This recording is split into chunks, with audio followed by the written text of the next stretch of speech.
मैं उम्मीद करती हूँ कि आप लोग बहुत बहुत बहुत ज़्यादा अच्छे होंगे। आज हम कुछ अलग ट्राई करने वाले हैं। आप भी सोचते होंगे कि मैं रोज़-रोज़ यही बोलती हूँ कि मैं अलग ट्राई करूँगी, अलग ट्राई करूँगी। अब पता नहीं आप लोग के लिए अलग है कि नहीं, पर मेरे लिए कुछ अलग ही मैं कर रही हूँ, क्योंकि ऐसा मैं कुछ फ़र्स्ट टाइम डीआईवाई बना रही हूँ। हमें क्या करना है, कोई जो वेस्ट में होता है, चूड़ी का डब्बा होता है, बैंगल्स जिसे हम बोलते हैं, उसका जितना भी डब्बा होता है, हम ऐसे ही इसे इधर-उधर फेंक देते हैं। हमें लगता है कि इसका तो कोई यूज़ ही नहीं आएगा। ये कुछ लोग सँभाल के रखते हैं, पर जिसे वो ऐसे प्लेन नहीं अच्छा लगता है, तो उनके लिए ये वीडियो खास करके है कि आप उसे कैसे डेकोरेट कर सकते हैं। प्लीज़ वीडियो को लास्ट तक ज़रूर देखिएगा, स्किप मत कीजिएगा। और मेरे चैनल पे न्यू है तो मेरे चैनल को सब्सक्राइब कीजिएगा। हमें क्या करना है, डबल साइडेड टेप की हेल्प से हमें वो दोनों जो 2 डब्बे का मैं ली हुई हूँ, 2 डब्बे को अच्छे से स्टिक करना है। डबल साइडेड टेप की हेल्प से मैं की हुई हूँ। आप कोई हार्ड ग्लू भी यूज़ कर सकते हैं। उसके बाद हमें चुनरी प्रिंट का जो पेपर आता है, जो हम बहुत सारी चीज़ों में यूज़ करते हैं, मैं इसमें भी आज यही यूज़ करने वाली हूँ। तो आप भी ये यूज़ कर सकते हैं, या आप कोई भी कलर का, आपके पास यदि कोई भी चार्ट पेपर या कुछ भी है तो आप यूज़ कर सकते हैं, पर इसका कुछ अलग ही टेक्सचर आएगा। तो आप फिर मैं स्टिक करने के लिए इसे हार्ड ग्लू नहीं यूज़ करूँगी, मैं इसे नॉर्मल ग्लू से यूज़ करूँगी, जो मैं फेविकॉल कर रही हूँ। आप उसे चारों तरफ लगाते जाइए और आप पेपर का प्रॉपर मेज़रमेंट ले लीजिएगा, नहीं तो उससे क्या होगा ना, वेस्ट हो जाएगा बहुत सारा पेपर। तो मैं मेज़रमेंट लेके ही कट की हुई हूँ। फिर आपको क्या करना है, उसे अच्छे से स्टिक करना है। फिर सामने के तरफ से सारे का चारों तरफ का कॉर्नर कट कर देना है, जिससे क्या होगा ना, वो कि ऊबर खाबर सा ना लगेगा, वो प्रॉपर तरह से स्टिक हो जाएगा, वो अंदर जाके बाहर जाके। जैसे भी आपको स्टिक करना है तो आप स्टिक उसे प्रॉपर तरीके से स्टिक कर दीजिए। आप देखिएगा मैं किस तरीके से स्टिक कर रही हूँ।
ये देख सकते हैं कि स्टिक होने के बाद कितना प्यारा लग रहा है। तो हमें फिर क्या करना है ना, बाद में ये जब हो गया है तो उसके बाद हमें इसे साइड में रख के, फिर हमें इसका जो ढक्कन होता है, जो ऊपर साइड में लगाया जाता है बैंगल्स बॉक्स के ऊपर में, तो हमें वो लेना है। उसे हमें किस तरीके से कटिंग करना है, हमें चारों कॉर्नर को उसे कट कर देना है। फिर हमें जो छोटा वाला पार्ट है कार्डबोर्ड का, उसे कटिंग करके हटा देना है। हमें उसका ज़रूरत बाद में पड़ेगा, आप उसे फेंक मत दीजिएगा, उसका ज़रूरत हमें लास्ट में पड़ेगा। तो मैं देखिए उसे मैं प्रॉपर तरीके से कट कर दी हूँ। आप यदि कहीं पे ऊबर खाबर सा भी, तो आप उसे अच्छे से कट करके प्लेन कर लीजिए। फिर हमें इसे स्टिक करने के लिए हार्ड ग्लू का ज़रूरत पड़ेगा। हमें हार्ड ग्लू यूज़ करना है इस पे, नहीं तो आप ग्लू गन भी यूज़ कर सकते हैं, लेकिन मैं हार्ड ग्लू यूज़ कर रही हूँ। तो आप देखिए मैं प्रॉपर किस तरीके से स्टिक कर रही हूँ इसे। स्टिक करने में कोई गलती मत कीजिएगा, इसीलिए मैं हार्ड ग्लू की हेल्प से पहले मैं अंदर की साइड से मैं इसे फोल्डिंग वाले एरिया को अंदर स्टिक करूँगी। ग्लू गन की हेल्प से भी आप कर सकते हैं, पर हार्ड ग्लू क्या होगा ना, वो अच्छे से उसे, मैं जब इसे स्टिक की हुई थी ना, तो ये कुछ ही सेकेंड में, 2-3 सेकेंड के अंदर वो इतने अच्छे से स्टिक हो गया था ना, कि आप सोचते कि वो तो परमानेंट लगता है, वैसे ही था। मैं एकदम देख के शौक रह गई कि ये इतनी जल्दी स्टिक कैसे हो सकता है, पर शायद ये पेपर पे कुछ ज़्यादा ही वर्क कर रहा था। फिर मैं दूसरे साइड भी मैं ऐसे ही उसके ऊपर साइड से फोल्डिंग की तरफ से मैं उसे स्टिक कर दूँगी। आप देख सकते हैं इसमें, इस वाले में तो आपको क्लियर पता चल जाएगा कितना जल्दी ये स्टिक हो गया। ये फटाक से एकदम स्टिक हो जा रहा था। उसे स्टिक करने के बाद हमें फिर से क्या करना है, ये स्टिक हो जाएगा तो हमें फिर वापस से ऊपर की तरफ में हमें वही वो वाले पेपर से ही सेम हमें फिर से फिल करना है। तो मैं ग्लू गन से या गम से यहाँ पे उसे नॉर्मल मेज़रमेंट कर लीजिएगा। फिर मैं हाफ हाफ करके फोल्ड, यदि आप फुल करोगे ना तो उसे क्या होगा, ऊपर नीचे फूल जाता है। तो मैं हाफ हाफ करके कर रही हूँ। तो हाफ हाफ में क्या होगा, वो अच्छे से स्टिक हो जाएगा। तो पहले आप हाफ पार्ट स्टिक कीजिएगा मेज़रमेंट लेने के बाद, फिर सेम प्रोसेस आप दूसरे साइड भी कीजिएगा।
फिर हमें सेम प्रोसेस सेकंड पार्ट में भी करना है, हमें मिडिल में छोड़ देना है। हमें सेकंड में भी सेम प्रोसेस करने के बाद अच्छे से उसे स्टिक करेंगे।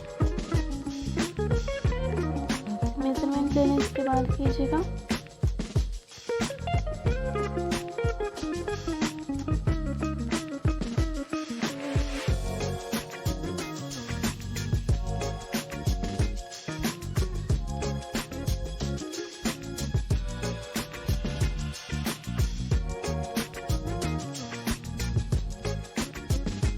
देखिए हमने दोनों साइड कर दिया है स्टिक। तो उसके बाद जो हमने रखा हुआ था साइड में, जो हमने बोला था कि उसे सेकना नहीं है, तो अच्छे से उसका जो साइड है उसे कट कर देना है अच्छे से।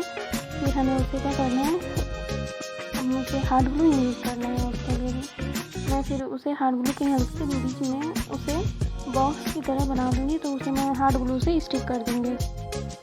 आप देख सकते हैं कैसे एक साइड में 3 लेयर दे रही हूँ, 2 लेयर दे रही हूँ, और एक तरफ मैं 1 लेयर दे रही हूँ, जिसमें कि हमारा 3 बॉक्स तैयार हो जाएगा।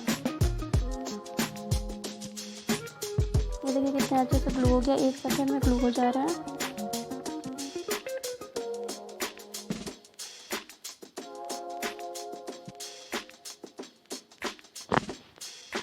सेम प्रोसेस हमें सेकंड पार्ट में भी करना है, पर इसमें मैं 1 ही दी हुई हूँ लेयर बस। देखिए ये दोनों साइड कितने अच्छे से बॉक्स बन गया, कंपार्टमेंट बन गया। तो कंपार्टमेंट बनने के बाद हमें फिर क्या लेना है, डबल साइडेड टेप लेके हमें दोनों बॉक्स के साइड में उसे हाफ हाफ करके हमें स्टिक कर देना है। ऐसे ही छोटा सा लेना है और हमें दोनों बॉक्स के इसमें कि वो अच्छे से हैंग कर सके उसे हम, क्योंकि ऐसे फिर वो लूज़ रहेगा तो उससे सामान निकल जाएगा, गिर जाएगा। तो हमें उसे ये ग्लू करना है। फिर हमें अंदर के पार्ट में थोड़ा वो रफ सा लग रहा था, तो मैं उसे थोड़ा सही लगने के लिए मैं उसे स्टिक कर रही हूँ। उसी से इक्वली करना है, रफली भी नहीं करना है, हमें इक्वली करना है कि अच्छा लगे, सही से लगे। सेम प्रोसेस हमें सेकेंड साइड भी करना है।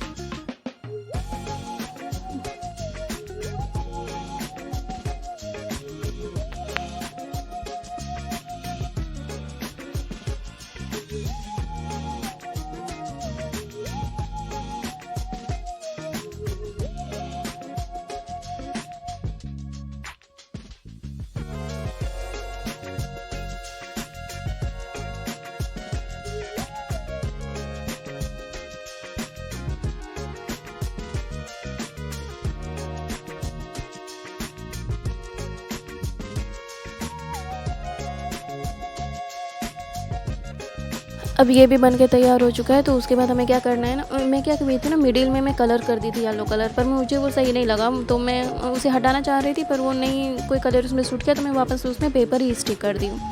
आप पेपर पतला सा पेपर लीजिएगा, ज़्यादा मोटा लेने के बाद क्या होगा ना कि वापस से वही प्रोसेस करना पड़ेगा हमें, इसीलिए हम पतले से पेपर को लेके उसमें स्टिक कर देंगे। फिर आप देखिएगा फोल्डिंग कितने आसानी से हो जाता है। फिर हमारा जो है प्रॉपर DIY बन के तैयार हो जाता है। मैं मैं इसे ना मेन पर्पज़ से यूज़ कर रही थी, मैं बनाना चाह रही थी कि हमारे पास क्या होता है ना, बहुत सारा मिरर ऐसे ही पड़े रहते हैं जो हर डिज़ाइन के होते हैं, पर क्या होता है कभी हम डीआईवाई कर रहे होते हैं तो ये मिक्स हो जाता है, ये हो जाता है, तो बहुत टाइम लग जाता है हमें उसे सेलेक्ट करके हटाने में। तो मैं बार बार परेशान हो जाती थी। तो मुझे अचानक से लगा कि नहीं, मैं तो मिरर वर्क के लिए, जब मैं मिरर वर्क का कुछ प्रोसेस करूँगी तो मैं इसे बहुत ईज़िली मैं निकाल सकती हूँ, इसलिए मैं उसे हर कंपार्टमेंट में अलग अलग डिज़ाइन को मैं रख दूँगी। और हमारा डीआईवाई इतने प्रॉपर तरीके से तैयार हुआ है ना कि हमें इतना ईज़िली, मतलब हमारे पास ऐसा बॉक्स ऑनलाइन आप देखोगे तो बहुत ज़्यादा, मतलब आप, बहुत लोग नहीं अफ़ोर्ड कर पाते हैं, तो मैं कुछ ऐसा बना रही हूँ, मैं खुद नहीं अफ़ोर्ड कर पाती हूँ क्योंकि मुझे खुद ही ज़्यादा महंगा लगता है। तो आप देख सकते हैं कितना ईज़िली ये बन के तैयार हो चुका है। मेरे पास जो कम मिरर था मैं उसे एक ही कंपार्टमेंट में रखी हुई हूँ, अलग अलग नहीं रखी हूँ। जो ज़्यादा है मैं उसे ज़्यादा करके रखी हूँ। फिर आप देख सकते हैं दोनों साइड। फिर हमें क्या करना है, डबल साइडेड टेप का जो है ना, उसे अच्छे से लेयर उसका हटा देना है। फिर हमें वो स्टिक कर देना है। ऐसे देखिए ऊंचा सा लग रहा था, वो नहीं चिपक रहा था। फिर हमें उसे स्टिक करने के बाद वो दोनों कितने अच्छे से स्टिक हो गया।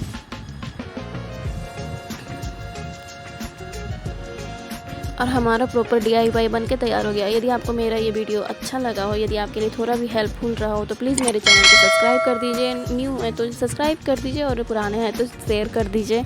और thank you for watching. Bye bye.